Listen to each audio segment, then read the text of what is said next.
We had one of the most extreme weather in New Zealand history the year we moved into the house. Cyclones, storms, hails, floods, and even an armyworm invasion.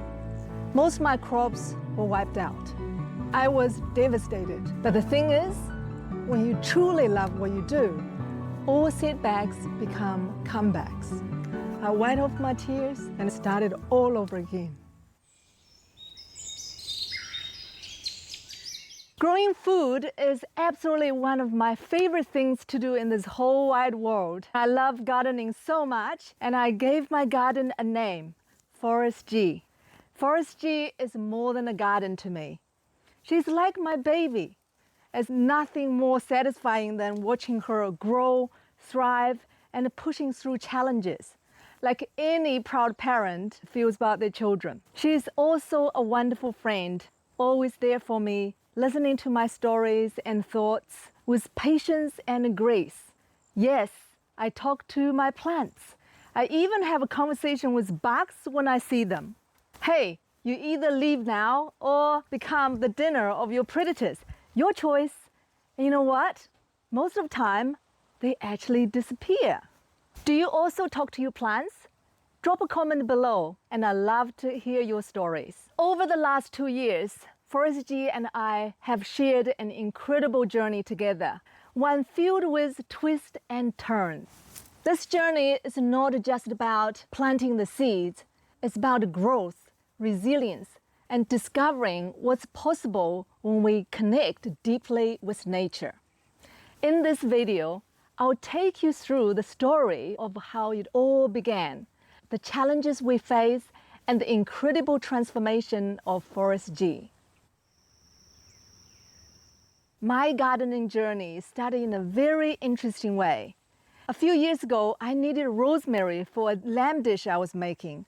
We didn't have any at home, so I drove to the supermarket in a rush and paid about almost $4 for 3 little sprigs of rosemary.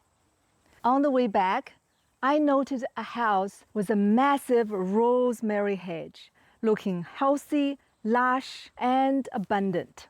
And I looked at my 3 little sprigs and thought, this doesn't make any sense. The hedge could feed a whole village. That was the moment the gardener in me was born.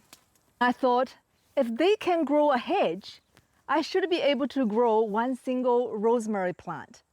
I decided to give it a try. So I started small and planted a few herbs and very easy to grow vegetables. I never grew vegetables before and I had no idea what I was doing. I just watered the seedlings and hoped for the best. But to my surprise, they all thrived. I had so many zucchinis at one point, I was giving them away to my neighbors. That gave me a tremendous confidence boost in gardening. Then I had a bigger idea. I thought, what if I create a massive garden and became self-sufficient? That idea was my driving force to find a property to make that happen. 2 years ago, my dream came true. We moved into our dream house built on the principle of nature, with the potential with not 1, but 2 food forests. Even before the house was completed, we started preparing the garden, putting up fences, building the beds, and nurturing the soil. But as we got so excited, nature threw us a curveball. We had one of the most extreme weather in New Zealand history the year we moved into the house. Cyclones, storms, hails, floods, and even an armyworm invasion. Most of my crops were wiped out. I was devastated. But the thing is, when you truly love what you do, all setbacks become comebacks. I wiped off my tears and started all over again. But this time, I learned to observe, connect, and truly listen to nature. Instead of trying to outsmart and rush her, I began working with her. We built windbreakers to protect our garden from the strong coastal winds, focused on building healthy soil and creating an ecosystem where everything worked together. Living here surrounded by forest also comes with unique challenges. The birds and rodents like rat and possums come to visit our garden often.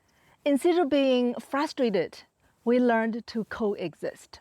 We protect what we need to and share a portion with them as well. After all, they're just as much a part of the ecosystem as we are.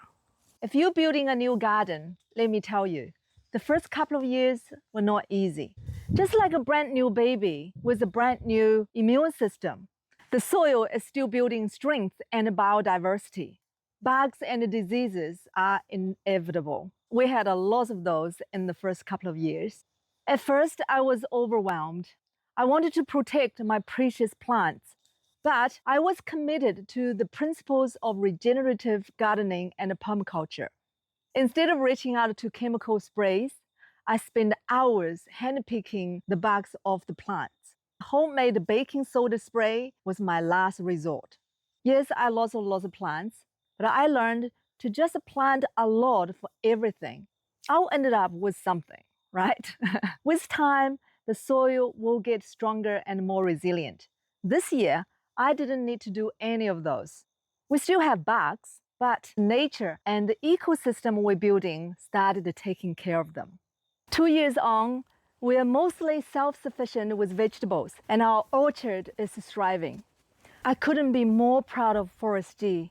Her determination, resilience never failed to amaze me. Along the way, she taught me countless life-changing lessons.